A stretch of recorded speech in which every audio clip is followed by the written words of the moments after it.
काय त्याच्या आईला पार रस्त्याची वाट लागली पार. काय सुई राहिली नाही रस्त्याची, चालत जायची सुई राहिली नाही. खड्डन खुड्डन चिकुलन राडान रोडान सगळा पार. हे सरपंचाचं लक्ष नाही अजिबात.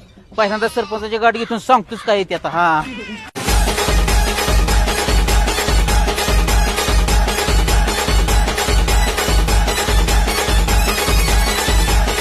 काय राव सरपंच साहेब राव, असं कुठं असतात रस्ते राव. पर चिकुलन बिकुलन किती झालाय राडा रस्त्यावर, चालाय तरी येते का राव. असं कुठं रस्ता असतात काय लक्ष द्याय ना तुम्ही राव. काय विकास बिकास आहे का नाही गावचा. माझ्या रे नादाला लागू नको.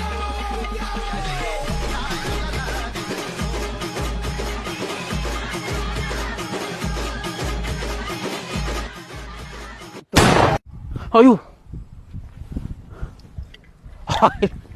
सरपंच राव, तुमचा नाद नाही राव. तुमच्यासारखा सरपंच अख्ख्या पंचकृषीत नाही राव. आय आय आय आय, त्या आईला काय सरपंच आहे राव. भाग्य गावाचा आपल्या असला सरपंच गावलाय आपल्याला. हे सरपंच काय पदरचे पैसे टाकल का. सरकारला कळत नाही का रस्ता करून घ्यायचं. पैसे त्यांनी टाकले तर रस्ता होईल ना. सरपंचाचा काय दोष आहे त्यात राव. एक नंबर सरपंच आहे राव. परत निवडून ह्यालाच देत असतो मी.